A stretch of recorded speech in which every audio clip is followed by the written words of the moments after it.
In our fourth installment on personal finance, let us assume that you have already graduated from college. So you're not a student anymore, but already an entry-level employee.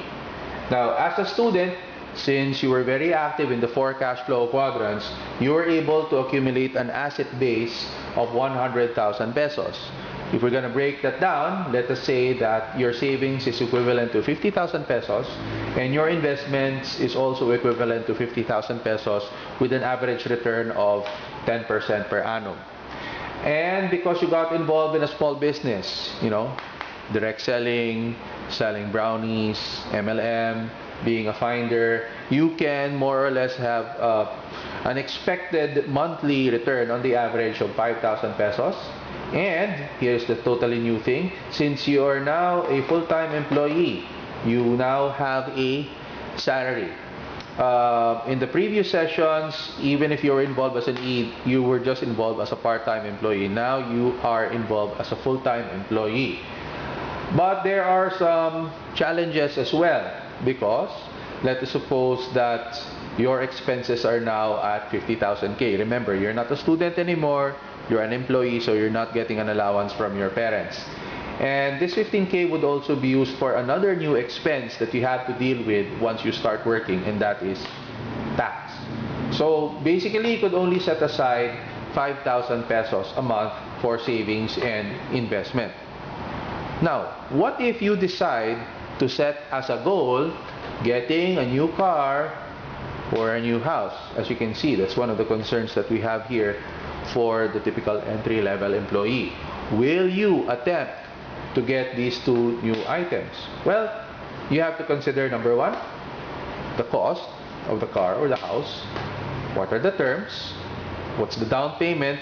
What's the amortization? And what are the rates, the interest rates? Then you need to consider your net income stream.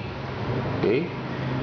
Net, so we're not talking about the complete salary here, but your net after all of the expenses and taxes are paid is 5,000 pesos a month. Then you also have 5,000 pesos a month from your business on the average, and 10% returns coming from your investment. So if you think with this you can cover this, by all means, go ahead. But if you can't, maybe you can defer getting the car and the house until such time that you have a bigger income stream. Okay?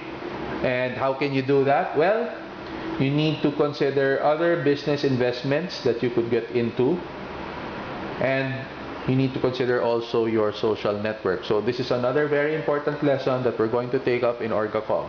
What can you do with your social network so that you can improve your income stream?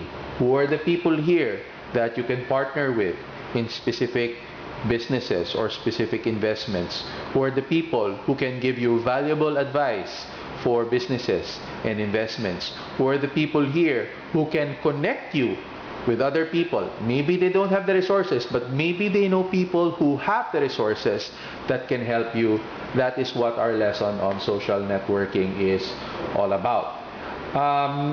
Another thing that you need to consider if you want to pursue your car and your house, you need to look at the plans that are being offered by your company. Maybe your company has a car plan or a housing plan, and in conjunction with that, your company benefits.